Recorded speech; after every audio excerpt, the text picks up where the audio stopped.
ওই আমি বলিয়া জানাই আমার নবীর সুরাত কবে হইল, নবী আমার কিবা করে ওই আমি বলিয়া জানাই আমার নবীর সুরাত কবে হইল, আমাদের না তাহলে নবীর সুরাত কবে হইল।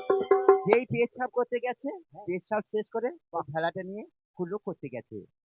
আল্লাহ আমার বড় কৌশল কৌশল করে রেখেছেন। ওই ঢেলার মধ্যে একটা বিছে ছিল, পেচ্ছাপ দাঁড়িয়ে কামড়ে দেয়,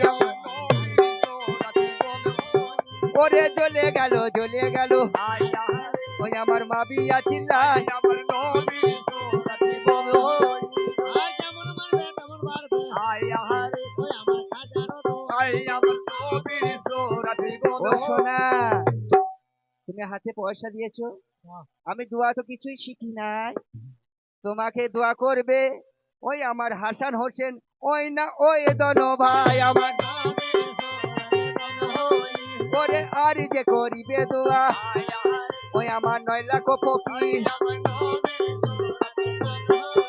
ওরে আর যে করিবে দোয়া ওই আমার মা ফাতেমা আমার নবীর সুরাত কবে হইল।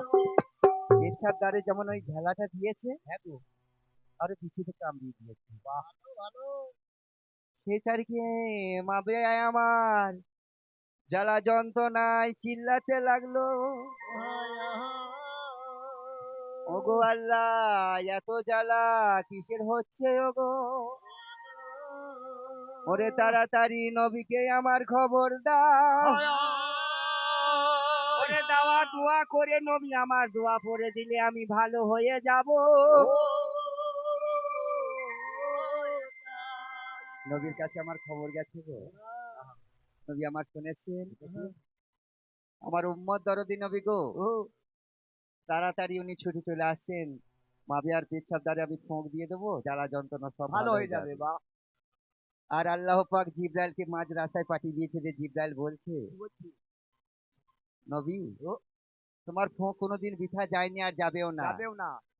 তা তোমার আল্লাহ আমাকে বলে পাঠাইলো তুমি এই ফোঁকটা আজকে দেবে না। ভালো রে, কেন জানো? কেন? এর মধ্যে আল্লাহ একটা কৌশল ভরে রেখেছে। বাহ, সেই কৌশলটা কি জানো? ওই মাবিয়ার একটা বিয়ে দিতে হবে। ভালো রে।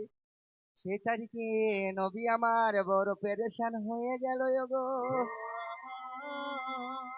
ওগো আল্লাহ কলম মেরেছে, এই ওপরে কলম কেউ মারতে পারবে না ওগো। নবী আমার চিন্তায় পড়ে যায়,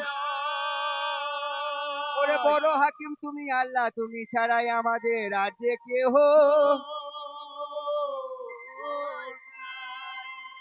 মাবিয়া ভাই আমার,